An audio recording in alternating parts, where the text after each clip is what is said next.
So male intersexual competition is much more like a running race. Men are just trying to have the most sex they can in the hope that that results in the most babies they can. It's an oversimplification, but you get what I mean. Women, on the other hand, are engaged in quite complex social strategies that are as much about limiting the reproductive success of the population as it is about promoting their own reproductive success. Well, that's it. And nevertheless, I can think of a male version, which is this sort of promotion of incel culture, which is kind of doing the same thing. Is like give up on women, they're not worth it, all that kind of stuff. You know, and I mean, there's broadly two schools of it. There's one that says, "I'll just go out and improve yourself, go to the gym, get a better job." But there are some who push the other side of it. So I do see a male side of this as well. You do, and I think that, and I was speaking about this a little bit before. And I think that is partly in response to the number of women that have withdrawn themselves from the mating market. So because of ostensibly feminism, women are choosing not to get married early, not to have children early. Many of those women end up not getting married or having children at all, even if that's not the plan when they were in their 20s or 30s. They may have thought they were just delaying these life choices and these decisions. But you've only got to convince women to delay these for a certain amount of time, and you've convinced them not to do it at all.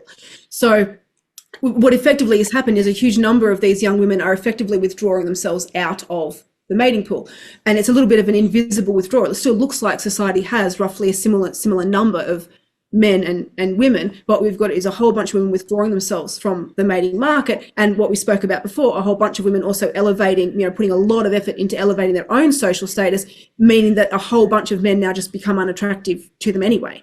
And so the end result is you now have this massive oversupply of men. And so what are the men in that pool going to do? Well, the ones at the top are fine, right? They're fine.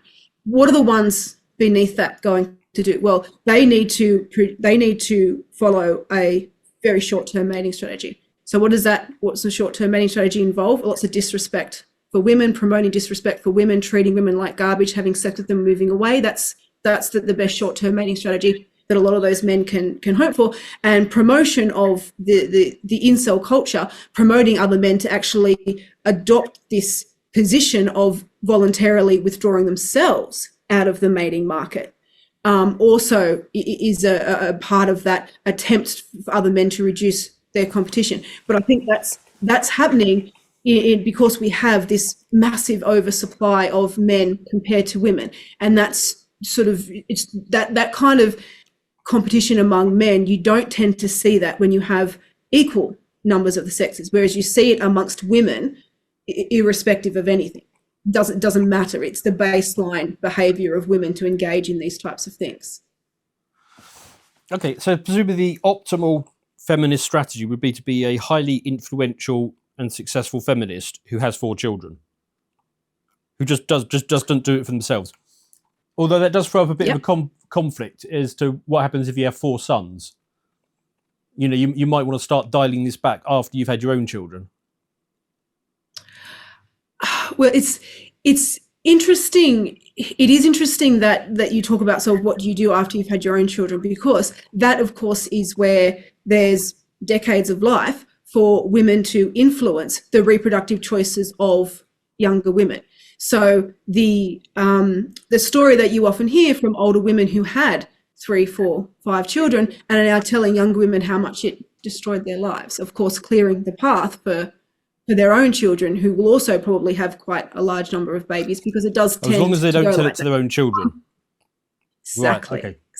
Because I mean, exactly. Incels is now quite a famous term, but I mean, I'm making my little effort to try and popularise the coming term that I think we need, which is spin cells. All these women who are involuntary spinsters because they thought, I could do the career, I could do the delaying.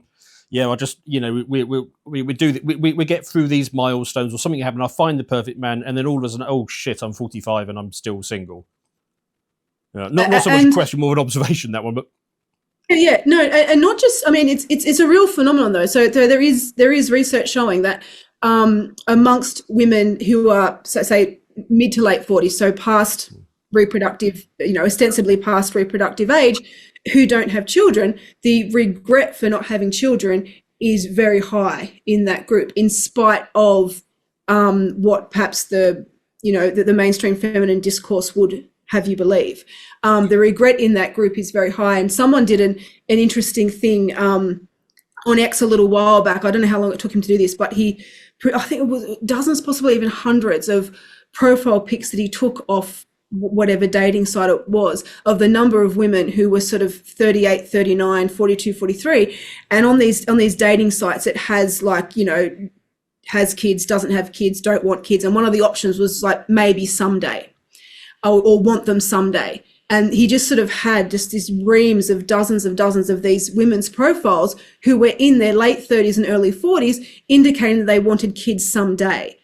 And so, the sort of the self-delusion around that is really quite high. I mean, it's within 6 months of meeting somebody, if you met them tomorrow, if you're lucky, kind of thing. Yeah, I mean, and not just that, but by the time you're at that age, the odds of you falling pregnant are greatly diminished anyway. So you may not be in menopause yet, but you are certainly not at your reproductive peak. And so the odds that you will get pregnant is itself really low, even at that age. And these women are still thinking, oh, maybe this will be at some point in my future. Does this, I mean, how ingrained is this sort of female sabotage element? I mean, does it extend down to, close friends? Women have this thing called frenemies, right? Men don't seem to intuitively understand what frenemies are, but I think that's just because that the female network is not quite the same as the male one. But women have these things called frenemies, where sometimes you're friends with people that you don't actually like. Women do have real genuine friendships with, and these are people with whom they cooperate. But these tend to be quite small dyads, maybe triads, of women. There is a huge amount of sabotage and female intersexual competition that happens within friendship groups in women, for sure. If you would like to see the full version of this premium video, please head over to lotuseaters.com and subscribe to gain full access to all of our premium content.